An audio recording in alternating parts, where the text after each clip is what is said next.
మాట్లాడడానికి సమయం కాబట్టి మరి దైవ సేవకుల్ని వారికి సంఘాన్ని అప్పగిస్తున్నాము. మరి వారిని ప్రేమతో చెప్పులతో మనం ఆహ్వానిద్దాము.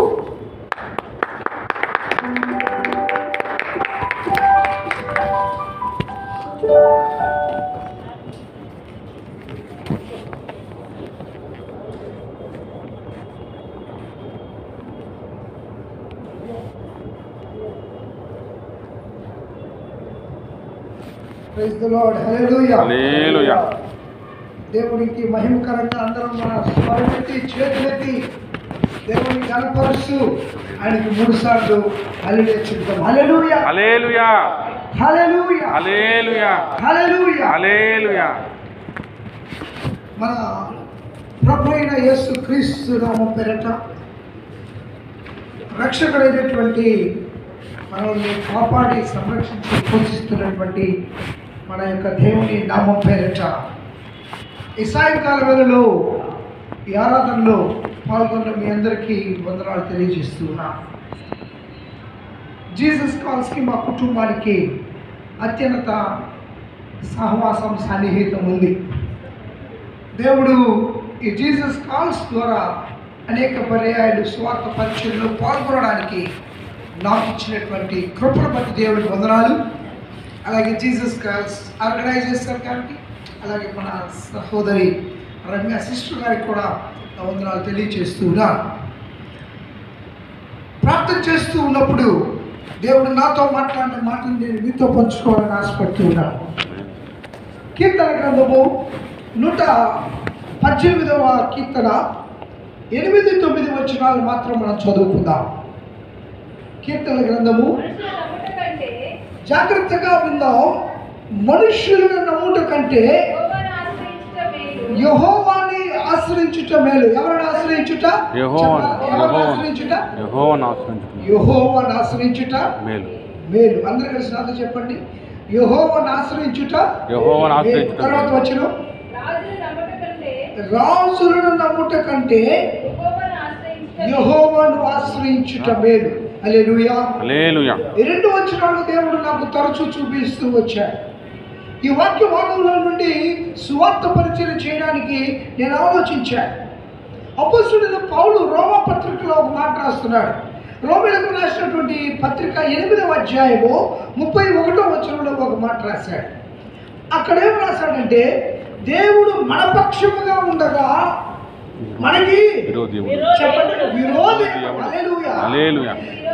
దేవుడు మన పక్షముగా ఉండగా. ఎవరు మన పక్షముగా ఉండగా? దేవుడు. ప్రియమైనటువంటి సహోదరి, ప్రియమైనటువంటి సహోదరుడా, ఈ రాత్రికాల వేళలో దేవుడి సన్నిధిలో నువ్వు ఏ భారంతో వచ్చి ఉన్నావో, ఏ వేదనతో నీవు కూర్చుని ఉన్నావో, ఏ దుఃఖము నిన్ను పట్టి పీడిస్తూ ఉందో, ఏ శ్రమలో నువ్వు వెళ్తున్నావో దేవుడు నీతో మాట్లాడుతూ ఉన్నాడు. ఈ శ్రమల దినాల్లో, ఈ శ్రమల సమయంలో నువ్వు ఎవరిని ఆశ్రయిస్తూ ఉన్నావు? మనుషులనా, రాజులనా, అధికారులనా? వాక్యంలో మాట్లాడుతుంది, నీవు ఆశ్రయించవలసింది దేవుడు. నీవు నమ్మవలసింది దేవుడి మీద ఆధారపడవలసి ఉంది. దేవుడు వాక్యంలో 31,174 సార్లు రాయబడింది మాట. యెహోవాని ఆశ్రయించుట మేలు. హల్లెలూయా. 31,174 సార్లు ఈ నమ్మకం గురించి, ఈ విశ్వాసం గురించి వ్రాయబడి ఉంది. ఈ కీర్తన రాసినటువంటి కీర్తనకారుడు చెప్తూ ఉన్నాడు, నువ్వు మనుషులను నమ్మద్దు, నువ్వు రాజులను నమ్మద్దు, ఈ లోకంలో ఉన్నటువంటి వారి వైపు చూడొద్దు. ఎవరి వైపు చూడమంటున్నాడు? యెహోవా వైపు, దేవుడి వైపు చూడమంటున్నాడు. మనుష్యుడి యొక్క స్వభావం, మనుష్యుడి యొక్క జీవితం, మనుష్యుడి యొక్క జీవన విధానం అది కేవలం ఈ లోకానుసారమైనటువంటిది. The nature of the man, the character of the man, psychology of the man అపనమ్మకమైనటువంటిది. హల్లెలూయా. ఈరోజు ఉదయం మాటిస్తాడు, సాయంకాలం మాట తప్పుతాడు. ఒక కుటుంబంలో ఒక వ్యక్తిని మనము నమ్మినప్పుడు ఆ యొక్క మనుషుడు మరొక దినాన ఆ మాటను మార్చి చెప్పొచ్చు. అందుకే మనుషుడి గురించి రాయబడింది ఏంటంటే, మనుష్యుడు అపనమ్మకమైనటువంటి వాడు, అబద్ధికుడు, స్థిరము లేనటువంటి వాడు, యథార్థత లేనటువంటి వాడు, ప్రేమ లేనటువంటి వాడు, అసూయపరుడు, క్షమించలేని వాడు అని మనుషుల గురించి అనేకమైన విధాలుగా వ్రాయబడి ఉంది. Character, psychology, nature. అయితే అటువంటి మనుషుల్ని నీవు నమ్మవలసిన అవసరం లేదు. అనేక సార్లు అంటాడు, బ్రదర్ ఎందుకు నేను శ్రమల్లో ఉన్నావు, ఎందుకు నీ కష్టాల్లో ఉన్నావు, నేనున్నాను, నీకేం పర్వాలేదు, ఆర్థికంగా నువ్వు చితికిపోయావా, అనారోగ్యంగా నువ్వు బాగా దెబ్బతినిపోయావా, మనకు మంచి డాక్టర్స్ ఉన్నారు, మనం ధనం సహాయం చేయగలిగినటువంటి ఆర్థికంగా ఇచ్చేటువంటి ధనవంతులు ఉన్నారు, లేకపోతే అనేక రకాలమైన శ్రమల్లో నువ్వు ఉన్నావా, అధికారులు ఉన్నారు, మనకు రాజులు ఉన్నారు, వాళ్ళు కేవలము వట్టి మనుషులు. హల్లెలూయా. ఇంతలో కనపడి అంతలో వాడిపోయే గడ్డిపు వంటి వారు, అంతలో కనపడి అంతలో నీటి బుడగ వంటి వారు, కనిపించకుండా పోయేటువంటి నీటి బుడగ వంటి వారు. అందుకే దావీదు అంటూ ఉన్నాడు, నా బలము, నా శృంగము, నా దుర్గము, నా కోట, నా శ్రేయస్సు సమస్తము కూడా నా దేవుడు. హల్లెలూయా. ఆయన జీవితంలో ఈ మాట రాస్తూ ఉన్నప్పుడు ఆయన దేవుడు చేసినటువంటి మేళ్ళని జ్ఞాపకం చేసుకుంటూ ఈ కీర్తనని రాస్తూ ఉంటూ ఉన్నాడు. ఆ మాట అంటూ ఏమంటాడంటే, my God is supreme power. హల్లెలూయా. నీవు నమ్మినటువంటి నీ దేవుడు, నేను నమ్మినటువంటి నా దేవుడు అత్యున్నతమైనటువంటి ఔన్నత్యము కలిగినటువంటి వాడు, సమస్తమును మన పక్షమున చేయగలిగినటువంటి వాడు. ఈ మాటల్లో 3 మర్మాలు ఆయన దాచాడు. ఒకటేమంటున్నాడు తెలుసా, దేవుడు నన్ను కాపాడువాడు. హల్లెలూయా. యెహోవా జైరా, మై ప్రొవైడర్. ఆయన నాకు సమస్తమును సమకూర్చి పెట్టువాడు. భయము లేదు, దిగులు లేదు, ఆశ్చర్యపడవలసిన అవసరం లేదు. దేవుడు నా ముందు ఉండి నడుచువాడు. యెహోవా సమ్మా. దావీదు రాసిన మాటలండి ఇవన్నీ. మనుషుని నమ్మొద్దు ప్రియులారా. నీ చుట్టూ ఉన్న పరిస్థితులు నీకు అనుకూలంగా లేనప్పుడు నువ్వు ఎవరి వైపు చూడొద్దు. ఎవరి వైపు చూడాలి చెప్తామా అందరం కలిసి? ఎవరి వైపు చూడాలి? దేవుడి వైపు. కొండల వైపు నా కన్నులెత్తుచున్నాను, నాకు సహాయము ఎక్కడి నుండి వచ్చును? యెహోవా వలననే నాకు సహాయము కలుగును. ఆయన భూమిని ఆకాశమును కలుగు చేసిన వాడు అంటున్నాడు. 3వ మాట, ఈ మాటలో అర్థం ఏంటంటే, దేవుడు నా పక్షము నుండి వాడు. యెహోవా నిస్సి, యెహోవా ధ్వజం. ఆయన నా పక్షం నుండి యుద్ధం చేయవాడు, నా పక్షం నుండి పోరాడువాడు. మనుషులు నన్నేమి చేయగలరు, వ్యాధులు నన్నేమి కృంగనీయగలవు, ఆర్థిక ఇబ్బందులు నన్ను ఏమి ఇబ్బందులకు గురి చేయవు. నా వైపు ఎవరున్నాడు? దేవుడున్నాడు. నా పక్షంలో ఎవరున్నాడు? దేవుడున్నాడు. యెహోవా జైరా, యెహోవా షమా, యెహోవా నిస్సి. అప్పుడంటాడు ఈ మాట, యెహోవా యందు నమ్మిక ఉంచువాడు, దేవుని ఆశ్రయించిన వాడు, దేవుని యందు నమ్మిక ఉంచువాడు ధన్యుడు. హల్లెలూయా. ధన్యకరమైన జీవితం నీకు కావాలంటే ఈరోజు నువ్వు ఎవరి వైపు చూడాలంటే దేవుని వైపు చూడవలసిన వాడిని ఉన్నావు. చూద్దాం. యెహోషువ రాసిన గ్రంథం 1వ అధ్యాయం 9వ వచనం ఎవరైనా ఒకరు దయచేసి చదవండి. అక్కడ రాయబడిన మాట చూద్దాం. యెహోషువ రాసిన గ్రంథం 1వ అధ్యాయం 9వ వచనంలో అక్కడ మాట రాయబడి ఉంది. నేరుగా మాట్లాడుతున్నాడు దేవుడు ఈరోజు ఈ రాత్రి కాలం ముందు నీతో నాతో ప్రియమైనటువంటి వారిలాగా యెహోషువతో మాట్లాడుతున్నాడు. నేను నీకు ఆజ్ఞాపించి ఉన్నాను, నిబ్బరము కలిగి ధైర్యముగా నుండుము, దిగులు పడకు, జడియకము, నీవు నడుచు మార్గమంతటిలో యెహోవా. హల్లెలూయా. ఎవరి మీద ఆయన భారం మోపాడండి? ఎవరి మీద ఆయన నమ్మకాన్ని ఇచ్చాడు? ఎవరు ఆయన ఆశ్రయించాడు? యెహోషువ యుద్ధ భూమిలో ఉన్నాడు, ఇశ్రాయేలుని నడిపిస్తూ ఉన్నాడు. దావీదు యుద్ధ భూమిలో ఉన్నాడు, దేవుడి మీద ఆధారపడి ఉన్నాడు. ఇక్కడ రాయబడిన మాట దేవుడు నేరుగా మాట్లాడుతున్నాడు. ఆయన మీద ఆధారపడినప్పుడు ఏమంటున్నాడంటే, నీవు దిగులు పడకము, జడియకము, ధైర్యము కలిగి నిబ్బరముగా ఉండము, నీవు నడుచు మార్గములో నీ దేవుడైన యెహోవా. అందరూ హల్లెలూయా చెప్తామా? హల్లెలూయా. ప్రియమైనటువంటి దేవుని బిడ్డలారా, ఈ రాత్రి కాలం ముందు నీతో మాట్లాడుతున్నాడు దేవుడు. ఏ శ్రమల గుండా నీవు నడుచుచూ ఉన్నావో, ఏ విధమైనటువంటి కష్టాలు నిన్ను పట్టి వేధిస్తూ ఉన్నాయో, ఎటువంటి విధముగా నీవు ఒంటరి పోరాడుతున్నావు, నా సహోదరి, నా సహోదరుడా, దేవుడు స్పష్టంగా మాట్లాడుతున్నాడు. దిగులు పడకము, ధైర్యముగా ఉండము. యాంగ్జైటీ, కలవరం, చిన్న సమస్య వచ్చినప్పుడు, లేకపోతే చిన్న మాట మనం వ్యతిరేకంగా విన్నప్పుడు మన మనసులు కలవరపడిపోతున్నాయి. మన మనసులు కలవరపడినప్పుడు మన యొక్క మానసిక స్థితి చెదిరిపోతుంది. మానసిక స్థితి చెదిరిపోయినప్పుడు మనం సమాధానాన్ని కోల్పోతాం. మనం ఏం చేస్తున్నామో, మనం ఎలా జీవిస్తున్నామో అన్నటువంటి స్థిరత్వాన్ని మనం కోల్పోయి నిశ్చలత లేని స్థితిలోకి వెళ్ళిపోతాం. శ్రమలు వచ్చి పడుతున్నాయి, బాధలు వచ్చి పడుతున్నాయి, కష్టాలు వచ్చి పడుతున్నాయి. యెషయా గ్రంథంలో అంటున్నాడు అదే దేవుడు. యెషయా గ్రంథం 41వ అధ్యాయం 10వ వచనంలో అంటున్నాడు, నీకు తోడై ఉన్నాను, నీకు సహాయం చేయబడను నేను. భయపడకము, దిగులు పడకము, ధైర్యము కలిగి నిబ్బరముగా ఉండము. ఈరోజు ఎంతమంది దిగులు పడుతున్నారు, ఎంతమంది సిగ్గుపడుతున్నారు, ఎంతమంది అవమానంతో అసూయతో కూర్చుని దిగులు పడిపోతూ ఉన్నారు. దిగులు పడవద్దు, ధైర్యం కలిగి నిబ్బరముగా ఉండు. దేవుడు నీ పక్షాన ఉన్నాడు. ఆయన నిన్ను ఒంటరిగా విడిచిపెట్టువాడు కాదు. నీ స్థితిని ఎరిగినటువంటి వాడు, నీ పరిస్థితిని ఎరిగినటువంటి వాడు, నీ యొక్క కష్టములు ఎరిగినటువంటి వాడు, నీ శ్రమలు ఎరిగినటువంటి వాడు. నిన్ను విడిపించు దేవుడు, నీతి కలిగిన వాడు, మాట ఇచ్చినటువంటి దేవుడు, తప్పినటువంటి వాడు. ఎందుకు దిగులు, ఎందుకు చింత? ఈ కష్టాలు రావడానికి కారణం ఏంటి? అందుకు కారణాలు నేను మొదటిగా 2 విషయాలు చెప్పి మరి రెండవ అంశానికి వెళ్తాను. ఎందుకు ఈ దిగులు, ఎందుకు ఈ భయం అంటే ఒకసారి చూద్దాం.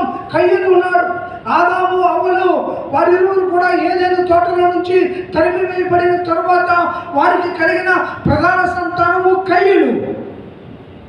కయ్యూను పుట్టిన తర్వాత ఆయన కయ్యూనేమో సేద్యం చేసుకునేవాడుగా ఉన్నాడు. ఆ తర్వాత 2వ కుమారుని కన్నారు ఆదాము అవ్వలు. 2వ కుమారుని పేరు హేబేలు. హేబేలు మందలను మేపువాడు. వారిరువురు కూడా దేవుడికి కృతజ్ఞత అర్పణలు చెల్లించాల్సిన సమయం వచ్చింది. కృతజ్ఞత అర్పణలు చెల్లించడానికి వారు హృదయపూర్వకంగా వారి కృతజ్ఞత అర్పణలు తీసుకుని వచ్చారు. కృతజ్ఞత అర్పణలు తీసుకుని వచ్చినప్పుడు దేవుడు ఎవరి అర్పణను అంగీకరించాడు? కయ్యూను అర్పణను తిరస్కరించాడు, హేబేలు అర్పణను అంగీకరించాడు. అక్కడ అర్పణలు అయితే తీసుకొచ్చారు, కానీ అర్పణలు తీసుకొచ్చినప్పుడు వారి హృదయంలో ఉన్నటువంటి పాపం ఉంది. కయ్యూను అర్పణ తిరస్కరించబడడానికి కారణం అది. అందరూ అంటారు అర్పణ సరైనది కాదు, అంటే సరైన విధంగా రాలేదు. కారణం ఏంటంటే కయ్యూను యొక్క హృదయం మంచిది కాదు. కానీ కయ్యూను హృదయంలో పాపం ఉన్నది, కయ్యూను హృదయంలో లోకం ఉన్నది, కయ్యూను హృదయంలో ఈ లోకానుసారమైన ఆలోచన ఉంది. అందుకే దేవుడు ఏం చేశాడంటే కయ్యూను యొక్క అర్పణను తిరస్కరించాడు, హేబేలు యొక్క అర్పణను అంగీకరించాడు. ఎప్పుడైతే హేబేలు అర్పణను అంగీకరించాడో కయ్యూను హృదయంలో కోపం వచ్చింది. ఆ కోపం చేత పాపం చేయాల్సి వచ్చింది. ఆ పాపమే తమ్ముడిని హత్య చేశాడు, ఆయన చంపివేశాడు. పాపం అనేటువంటిది ఆయన్ని సిగ్గుకు లొంగదీసింది. ఆ పాపము చేత ఆయన దిగ్భ్రాంతికి గురైపోయాడు. ఈ శ్రమలు కయ్యూను జీవితంలో ఎందుకు వచ్చాయంటే ఆయన చేసిన పాపమే ఆయన శ్రమలకు కారణం. చూడండి, ఆదికాండం 4వ అధ్యాయం 12వ వచనాన్ని ఒకసారి చూద్దాం.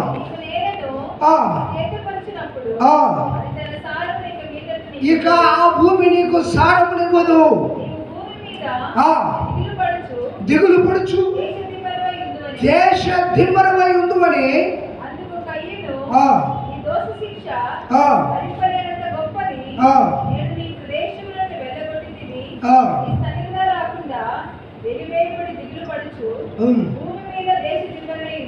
భూమి మీద దేశ దిమ్మరై పాపముతో నిండిన వాడై ఆయన శ్రమ పడుతూ జీవిస్తున్నాడు.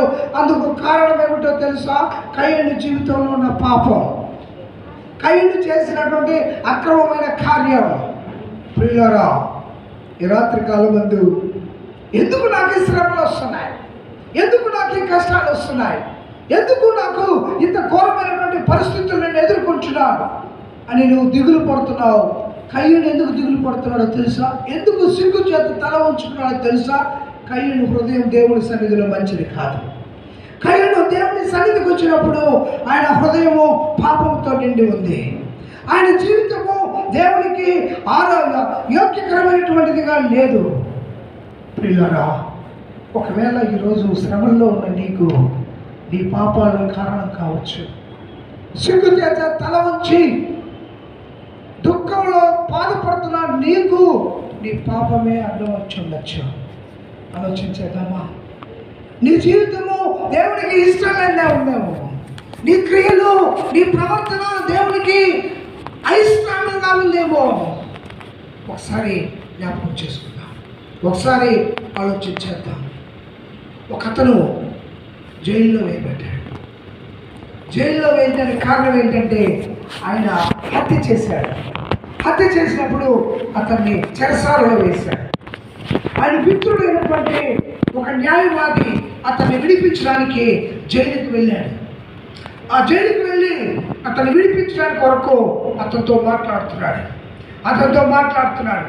మిత్రమా, నేను నిన్ను జైల్లో నుంచి విడిపిస్తాను అని అన్నాడు. వద్దు, నాకు వద్దు, నేను చేసిన ఘోర పాపం నన్ను పట్టుకుంది, నన్ను విడిపించడానికి ప్రయత్నం చేయొద్దు, నాకు సమాధానం లేదు, నాకు సంతోషం లేదు, నన్ను ఇలాగే ఇక్కడ ఉండనివ్వు, నన్ను శ్రమ పడనివ్వు, ఎందుకంటే నేను చేసిన పాపం నన్ను పట్టుకుంది, నా పాపం వలన నేను శ్రమలకి గురైపోతున్నా, నా పాపమే నన్ను వేదనకు గురి చేస్తుంది, సిగ్గుపడి చేస్తుంది అని అన్నప్పుడు ఆయన ఏం చేస్తున్నాడో తెలుసా? శరీరాన్ని నువ్వు బయటికి తీసుకువెళ్ళినా నా మనసు మాత్రం పాపంలో పట్టబడింది. పాపంలో ఉంది కనుక ఆయనకి సిగ్గుతో తల ఉంచుకోవాల్సిన పరిస్థితి ఏర్పడింది. ఇక్కడ యెహోషువతో మాట్లాడుతున్నాడు. సిగ్గుపడకు, దిగులు పడకు, ధైర్యం కలిగి నిబ్బరముగా ఉండు, యెహోవానైనటువంటి నేను నీ పక్షం నేను ఉన్నాను, ధైర్యం కలిగి ఉండు. ఈ సిగ్గు, ఈ అవమానము, ఈ అపవిత్రత రావడానికి కారణం మన జీవితమే. దేవుడు వాగ్దానం ఇచ్చినాడు, నెరవేరుస్తాడు. దావీదు పాపం చేశాడు. దావీదు పాపం చేసినప్పుడు నాతాను ప్రవక్తలు వచ్చి దావీదుతో మాట్లాడుతున్నాడు. యుద్ధం జరుగుతూ ఉంది. అక్కడ రారాజుగా ఉన్నటువంటి దావీదు చేసిన పాపాన్ని నాతాను ప్రవక్త వచ్చి ఆయనతో మాట్లాడుతున్నాడు. దావీదు, నువ్వు పాపం చేశావు. దావీదు పాపాన్ని అంగీకరించాడు. ఆ యుద్ధంలో రబ్బా అనే దేశం మీదకి యుద్ధానికి వెళ్ళారు ఇశ్రాయేలీయులు. ఈ రబ్బా అనేటువంటి దేశం చాలా చిన్న దేశం, దాన్ని ఇశ్రాయేలీయులు జయించలేకపోతున్నారు. నాతాను ప్రవక్త దావీదు దగ్గరికి వెళ్ళి మాట్లాడాడు. దావీదు, నువ్వు పాపం చేశావు. నాతాను ప్రవక్త పాపం చేశావు అని చెప్పినప్పుడు దావీదు సాగిలపడి తన పాపాన్ని ఒప్పుకున్నాడు. తన పాపాన్ని ఎప్పుడైతే ఒప్పుకొని విడిచిపెట్టి అంగీకరించాడో రబ్బా దేశంలో యోవాబు యుద్ధం చేస్తా ఉన్నాడు. దావీదు పక్షమున ఉండి యోవాబు యుద్ధం చేస్తున్నప్పుడు ఆ ఇశ్రాయేలీయులు ఓడిపోతుంటే ఎప్పుడైతే దావీదు పాపాన్ని క్షమించమని దేవుని సన్నిధిలో సాగిలపడి ప్రార్థన చేశాడో రబ్బా దేశాన్ని ఇశ్రాయేలుకి దేవుడు అప్పగించాడు. ఎప్పుడైతే పాపాన్ని విడిచిపెట్టాడో, ఎప్పుడైతే అపవిత్రతని వదిలిపెట్టాడో ఆయనకున్న శ్రమ, ఆయనకున్న అవమానం, ఆయనకున్న సిగ్గుని ఆయన తీసివేశాడు. పిల్లరా, ఈరోజు ఆలోచించేద్దాం. ఒంటరితనంలో పోరాడుతూ, సమాధానం లేక అసమాధానంతో ఉంటూ నాకెందుకు ఈ శ్రమలు అంటున్నా నీ జీవితంలో నీవే అడ్డుగా ఉన్నావేమో. దేవుడిచ్చిన వాగ్దానాన్ని నీ జీవితంలో నెరవేర్చలేకపోవడానికి కారణం నీవే కాబోలు, మన పాపమే కాబోలు, మన అపవిత్రతే కాబోలు. ఆలోచించేద్దాం. ఈ డిప్రెషన్కి కారణం ఎవరు? ఈ అపవిత్రతకి కారణం ఎవరు? నేనే. దావీదు ఒప్పుకున్నాడు. రబ్బా దేశంలో యుద్ధం జరుగుతూ ఉంటే వెంబడే ఆ దేశం మీద జయాన్ని దయచేశాడు. హల్లెలూయా. చెప్దామా దేవునికి పిల్లరా, యెహోషువకి వాగ్దానం చేశాడు, సిగ్గుపడకు, దిగులు పడకు, జడియకు, నేను నీకు తోడుగా ఉన్నాను. దేవునికి స్తోత్రం. కాబట్టి ఆయన ఇచ్చిన వాగ్దానాన్ని నెరవేర్చాలంటే మన జీవితమే, మన పాపాలే వాటికి అడ్డంగా ఉన్నాయో జ్ఞాపకం చేసుకుంటాం. రెండవదిగా చూద్దాం. రెండవ మాటలో ఒకసారి చూడండి. ద్వితీయోపదేశకాండం 31వ అధ్యాయం 6వ వచనాన్ని ఒకసారి చూడండి. ద్వితీయోపదేశకాండం 31వ అధ్యాయం 6వ వచనాన్ని చూడండి. భయపడకుడి, వారిని చూచి దిగులు పడకుడి, మీతో కూడా వచ్చువాడు దేవుడైన యెహోవాయే, నిన్ను విడువడు, నిన్ను ఎడబాయుడు. Praise the Lord. హల్లెలూయా, హల్లెలూయా, హల్లెలూయా, హల్లెలూయా. ఇశ్రాయేలు అరణ్య భూమిలో ఉంటున్నప్పుడు మోషేతో మాట్లాడుతున్నప్పుడు అమాలేకులు ఇశ్రాయేలు మీదకి యుద్ధానికి వచ్చారు. యుద్ధానికి వచ్చినప్పుడు మరలా మాట్లాడుతున్నాడు దేవుడు. ఆ అమాలేకులు చూచి నువ్వు భయపడకు, నీవు దిగులు పడకు, ధైర్యముగా ఉండు. Praise the Lord. ఈ రెఫెదీము అనేటువంటి ప్రాంతానికి వెళ్ళాను నేను. ఆ రెఫెదీము అనే ప్రాంతంలో ఇశ్రాయేలీలు అమాలేకీలతో యుద్ధం చేస్తున్నారు. అమాలేకీలతో యుద్ధం చేస్తుంటే అమాలేకీల యొక్క సైన్యం మెడుతున్న దండు వలె ఉంది. ఇశ్రాయేలీలు భయపడిపోయారు. మోషే ఏం చేశాడంటే ఆ యొక్క ప్రాంతంలో వెళ్ళి ఆయన చేతులెత్తి ప్రార్థన చేస్తున్నాడు. చేతులెత్తి ప్రార్థన చేసినప్పుడు ఒక పక్క అహరోను, ఇంకో పక్క అహరోను మోషే యొక్క సహోదరి భర్త, అంటే వాళ్ళ బావగారు అంటారు. వాళ్ళిరువురు కూడా ఆ చేతుల్ని ఎత్తి పట్టుకున్నారు. ఒక పక్క అహరోను పట్టుకొని ఉన్నాడు, ఇంకో పక్క అహరోను యొక్క సహోదరి యొక్క భర్త ఆ చేతులు పైకెత్తుతున్నారు. ఆ చేతులు పైకెత్తినప్పుడు అమాలేకుల మీద యుద్ధం చేయిస్తున్నారు. హల్లెలూయా. మోషే ఎప్పుడైతే ఆ చేతులు ఎత్తుతున్నాడో అమాలేకుల మీద యుద్ధము జయకరంగా సాగుతుంది. ఎప్పుడైతే మోషే యొక్క చేతులు భారంగా ఉండి ఆ చేతులు ఎత్తలేకపోతున్నాడో యుద్ధం ఓడిపోతున్నారు. అహరోనుకు అర్థమైపోయి ఏం చేశాడో తెలుసా? వెంబడే ఆ అహరోను యొక్క సహోదరి భర్త ఇద్దరు కూడా మోసే చేతులు పైకెత్తారు. చేతులు పైకెత్తుట, కొండల తట్టున కరుణెత్తుట, నా చేతులు పైకెత్తుట అంటే దేవుడి వైపు సాగిలపడి నమస్కరించి ప్రార్థన చేయుట. అహరోనుకు అర్థమైపోయింది. మోషే చేతులెత్తి దేవుడి వైపు ప్రార్థన చేసినప్పుడు, చేతులెత్తుట ఆయన వైపు సాగిలపడి ప్రార్థన చేసినప్పుడు ఆయన అమాలేకుల మీద ఇశ్రాయేలుకి ఏమిస్తున్నాడు? హల్లెలూయా. నీ శ్రమలో నీకు జయాన్ని ఇస్తున్నాడు. నువ్వు ఎప్పుడైతే దేవుడి వైపు నీ చేతులు ఎత్తుతున్నావో, నువ్వు ఎప్పుడైతే నీ కన్నులు ఆయన వైపు ఎత్తి నువ్వు సాగిలపడి ప్రార్థన చేస్తున్నావో, దేవుడు ఏం చేస్తున్నాడంటే ఆయన జయాన్ని ఇస్తున్నాడు, ఆయన విజయాన్ని ఇస్తున్నాడు. ఆయన నీ తోడుగా ఉండి నడిపించే దేవుడు నీకు సహాయం చేస్తున్నాడు. ఇద్దరు వ్యక్తులు క్రొత్త నిబంధన గ్రంథంలో 24వ అధ్యాయం లూకాసు వార్తలో మాట్లాడుకుంటున్నారు. యేసయ్య చనిపోయాడే, నిన్నటి వరకు యేసయ్య మనతో ఉన్నాడే, మనకు అన్ని విషయాలు చూశాడే, ఈరోజు ఆ దేవుడు మన మధ్యలో లేడే అని మనం ఒంటరి వారం అయిపోయామే అని యెరూషలేము నుండి ఎటు వెళ్తున్నారు? ఎమ్మాయికి వెళ్తున్నారు. యెరూషలేము పరిశుద్ధమైన పట్టణం. ఆయనే ఆ యెరూషలేము పైనున్న పట్టణం. ఆ పైనున్న పట్టణం నుంచి వాళ్ళు మాట్లాడుకుంటున్న సంభాషణ ఏంటంటే, అయ్యో మన పక్షాన దేవుడు లేడు, అయ్యో మనకు సహాయం చేసే ఆ రక్షకుడు లేడు, మనం ఒంటరి వాళ్ళం అయిపోయాం, మనం ఏం కావాలి ఇప్పుడు అనుకుంటూ వారు మాట్లాడుతూ అమ్మాయి పట్టణానికి వెళ్తుంటే వారి మధ్యలో ఇంకొకరు ఉన్నారు. ఎవరు? Praise the Lord. నీతో పాటు నడిచే దేవుడు నీకు తోడుగా ఉన్నాడు. నువ్వు అనుకుంటున్నావు, అయ్యో నేను శ్రమల్లో ఉన్నాను, నేను కష్టాల్లో ఉన్నాను అనుకుంటూ పరిశుద్ధ పట్టణాన్ని విడిచిపెట్టి అపవిత్రమైన పట్టణంలోకి వెళ్ళిపోతున్నావు. పరిశుద్ధమైన ఎత్తైన ప్రాంతాన్ని విడిచిపెట్టి లోతట్టు జీవితానికి నువ్వు దిగజారిపోతున్నావు. దేవుడు ఆయన వాళ్ళతో మాట్లాడుతున్నాడు. వాళ్ళతో మాట్లాడుతున్నప్పుడు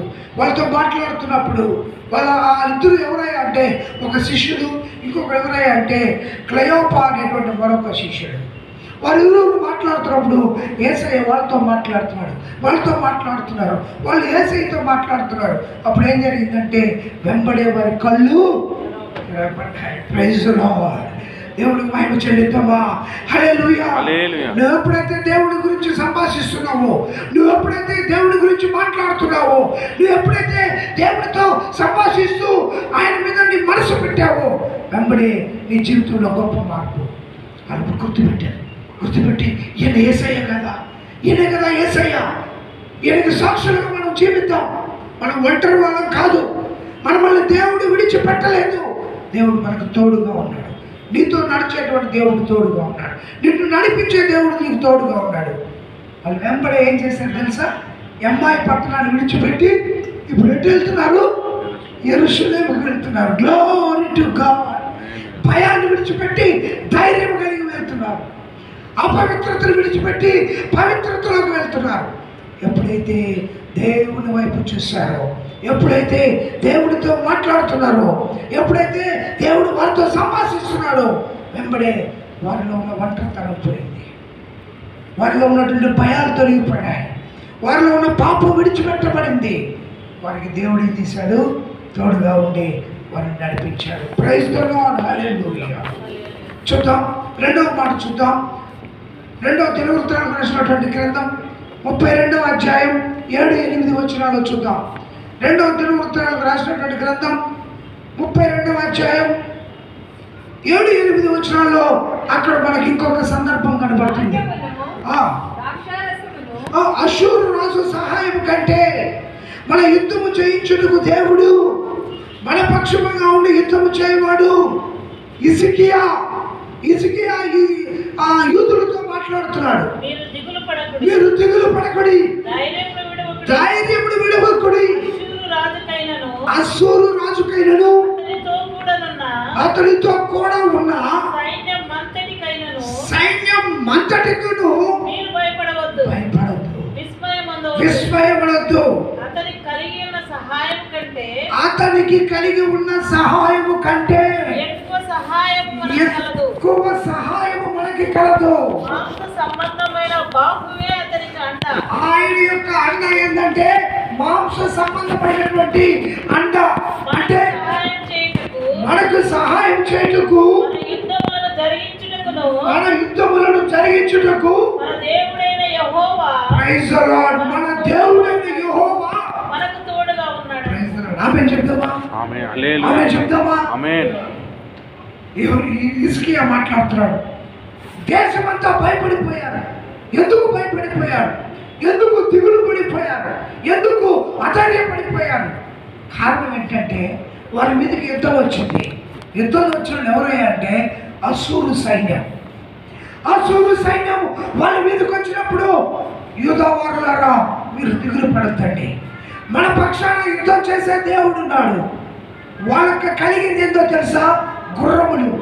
వాళ్ళకి కలిగింది ఏంటో తెలుసా? రథములు. వాళ్ళకి కలిసింది ఏంటో తెలుసా? మాంస సంబంధమైనటువంటి బలం, ఈ లోక సంబంధమైనటువంటి బలం. ప్రియమైనటువంటి వాళ్ళ ఉన్నారా ఈ రాత్రి మీలో ఎవరైనా? అయ్యో నా కుటుంబంలో ఇన్ని శ్రమలు ఉన్నాయి, నేను ఈ శ్రమలను తాగలేని పరిస్థితిలో ఉన్నాను, నా మీద ఇంతమంది వ్యతిరేకంగా నిలబడ్డారు, నా కుటుంబంలో నేను ఒంటరివాడిని అయిపోయాను, నా బంధువులు నన్ను విడిచిపెట్టారు, నా శ్రమల్ని నేను జయించలేకపోతున్నాను. వారందరూ ఎక్కువ మందిగా ఉన్నారు. మాంస బలం. అష్షూరు సైన్యం చాలా గొప్పగా ఉంది. హిజ్కియా అంటాడు, అయ్యో వాళ్ళది మాంస బలం, ఈ లోక సంబంధమైన పోరాటం. అయితే మన పక్షాన యుద్ధం చేయడానికి ఎవరున్నారు? హల్లెలూయా, హల్లెలూయా. చెప్తామా? హల్లెలూయా. దేవునికి మహిమ కలుగును గాక. దేవుడే మన పక్షాన నుండి యుద్ధం చేసేటువంటి దేవుడు. దేవుడు మన పక్షాన నుండి పోరాటాన్ని ఇచ్చేటువంటి జయాన్ని ఇచ్చేటువంటి దేవుడు. ఆ విధంగా దేవుడి వైపు చూడగలిగినప్పుడు దేవుడు మనకి విజయాన్ని ఇచ్చేటువంటి దేవుడు. దేవుడు ఇచ్చినటువంటి వాగ్దానం మనుషులు నమ్ముడి కంటే, రాజులు నమ్ముడి కంటే యెహోవాని చూస్తున్నాం. మనం దేవుడి వాక్యంలో ఈ రాత్రి కాలం చూస్తున్నాం. ఏం చూస్తున్నాం అంటే దేవుడు మన పక్షాన నుండి యుద్ధం చేసేవాడు, మన పక్షాన నుండి నడిచేటువంటి దేవుడు. యెహోవా దేవుడు నిన్ను కాపాడువాడు. యెహోవా దేవుడు మన ముందు ఉంది నడిచేటువంటి దేవుడు. యెహోవా దేవుడు మన పక్షాన నుండి యుద్ధం చేసేటువంటి దేవుడు. ఆయన ఈ రాత్రి మనతో ఉంటున్నాడు, మనకు జయాన్ని దయచేసేటువంటి దేవుడుగా ఉన్నాడు. Praise the Lord. హల్లెలూయా, హల్లెలూయా. ఆయన మనకు అండగా ఉండి నడిపించేటువంటి వాడు. హిజ్కియా ప్రార్థన చేస్తున్నాడు. హిజ్కియా ఆ శ్రమలు రావడంతో ఏమన్నాడు తెలుసా? ఈ మాంస సంబంధమైనటువంటి బలాన్ని జయించాలంటే మనమందరం ఏం చేయాలి? ప్రార్థన చేయాలి. Let us go and pray. ఒక ఆయన అంటాడు, ప్రార్థనలోనే ప్రయాణం, ప్రార్థనలోనే చేయము. ప్రభువా నాకు ప్రార్థన నేర్పయ్యా, ప్రార్థన లేకుండా నా పయనం సాగదయ్యా. ప్రార్థనలు సాగిలపడి ప్రార్థన చేస్తున్నాడు. ప్రభువా నీవు నాకు తోడుగా ఉండాలి. ఎంతమంది ఈ రాత్రికాలం ముందు శ్రమల్లో ఉన్నారు? ఎంతమంది ఈ రాత్రికాలం ముందు ఒంటరి పోరాటంలో ఉన్నారు? 2010వ సంవత్సరంలో నేను జింబాబ్వే దేశానికి వెళ్ళాను. నేనే కాదు, నా భార్య, నా కుమారుడు కూడా వెళ్ళాను. ఆ రోజు నా బిడ్డ చిన్నవాడు, అప్పుడే స్కూలింగ్ చదువుతున్నాడు. ఇప్పుడు పాట పాడినటువంటి నా కుమారుడు, మొదటి కుమారుడు. అక్కడ మేము ముగ్గురుమే ఒంటరిగా దేవుడు మమ్మల్ని తీసుకుని వెళ్ళి ఆ ఆఫ్రికా దేశంలో సేవ ప్రారంభించాం. ఆఫ్రికా దేశంలో 3 సంవత్సరాలు సేవ చేసినప్పుడు రెండవ కుమారుడు నా యొక్క దేవుని సన్నిధిలో చనిపోయాడు. కారణం ఏంటంటే అక్కడ వైద్య సదుపాయాలు లేవు. మరణాంతకరమైన భయం